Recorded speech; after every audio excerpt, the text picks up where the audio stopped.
Hi, I'm Jessica Amir for the Finance News Network. With me today from Lithium Consolidated is CEO Shantha Pathmanathan. Shantha, welcome back. It's good to see you again. Pleasure to be here, Jessica. So last time you came in, you mentioned your focus on hard rock lithium, both in Zimbabwe and Mozambique. First up, just tell us about your new assets in Mozambique. Lithium Consolidated is now the first ASX listed company to enter Mozambique for lithium. We have an absolute first mover advantage in Mozambique, and we intend to make full use of that advantage. The company has picked up 2 licenses in Mozambique, covering a total area of approximately 10 square kilometres. The licenses cover multiple pegmatite ore body targets. The approach the company has taken in Mozambique is similar to what the WA lithium developers and producers did, and that was to target historical tantalite and beryl mines. And indeed, in Mozambique, it has had significant tantalite and beryllium production. It was a number 2 beryllium producer in the world in the 50s and 60s, and also some amounts of lithium production as well. Similar to the WA lithium companies, we've targeted historical tantalite and beryllium mines, and we believe as a company that the historical artisanal mining is probably the best exploration tool we have for identifying future lithium ore bodies. And now, Shantha, can you tell us about your strategic positioning? Jessica, we're extremely well positioned in Africa for lithium. We're the best positioned of all the lithium companies in Africa. Our Zimbabwe projects are 300 kilometres from the port of Beira. We can access the port of Beira by using an existing railway line. And our northern Mozambique projects are very well located with respect to the port of Nacala, which is in northern Mozambique. There is an existing railway corridor in northern Mozambique, which we will be using. So we can very efficiently and cost effectively get our product to port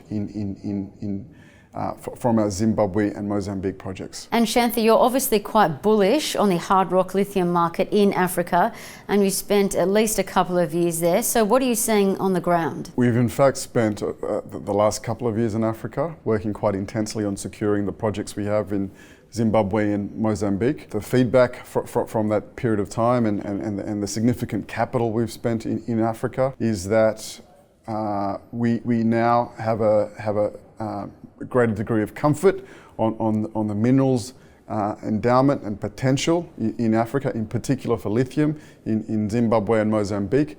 The company intends to seize on the opportunity in Africa. At the same time, we are conscious of the sovereign risk in Africa. However, we believe these risks can be managed through good relationships in country, in both Zimbabwe and Mozambique. Our chairman, Mr. Brian Moeller, is very well experienced with operating in higher sovereign risk jurisdictions. And Sally Bevington, who has joined as our exploration manager in Africa, has considerable experience in operating exploration projects in Africa.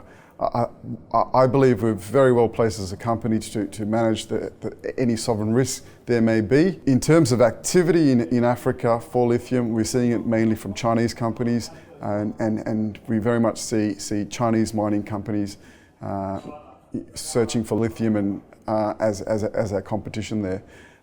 Overall, a very exciting place and time for us in Africa. And turning back home, just give us an update on your licenses in Western Australia. We've got 16 licenses in WA, 13 granted licenses. We believe these licenses are highly prospective for hard rock lithium. They are located in the largest lithium producing region in the world, and a region that we absolutely want exposure to as a company. We are a multi-asset company, and WA forms a key part of our portfolio. The licenses and target ore bodies were identified by a man called Dr. Douglas Haynes, probably one of the leading geologists in the world, ex-chief geologist business development at BHP Billiton, previously chief geoscientist at Western Mining Corporation.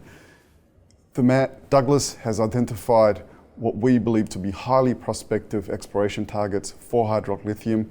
We've done initial phase of drilling at these licenses, and uncovered some very exciting, very large anomalies for hard rock lithium, lithium and tantalum. We intend as a company to advance our licenses and the ore body prospects at those licenses towards a successful discovery in Western Australia for the company. And just lastly, Shantha, before we let you go, what are your thoughts on the softening lithium market? We can clearly see some softness in the lithium equities market. However, in terms of the lithium commodity market, we're seeing some very strong growth out of that market. Lithium demand is growing at 20% per annum year on year and is forecast to continue to grow at 20% per annum. Electric vehicle sales are also growing at over 25% per annum globally. Current electric vehicle sales represent about 2.2% of global car sales volumes. This is a significant number, but an extremely low number. So what the analysts think about the current supply-demand balance is somewhat irrelevant in the context of a very low penetration rate. And we think that the supply-demand balance and lithium prices will in fact be most sensitive to electric vehicle penetration.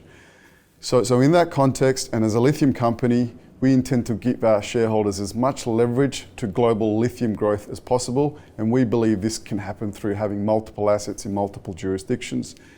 We believe Mozambique, Zimbabwe, and Western Australia will be the dominant hard rock lithium producing regions of the world. Our strategy is to have multiple assets in each of these regions, and we believe that strategy is absolutely the best strategy for this company. Wonderful. Shantha Pathmanathan, CEO of Lithium Consolidated, thanks for your time. Thank you, Jessica. Appreciate it.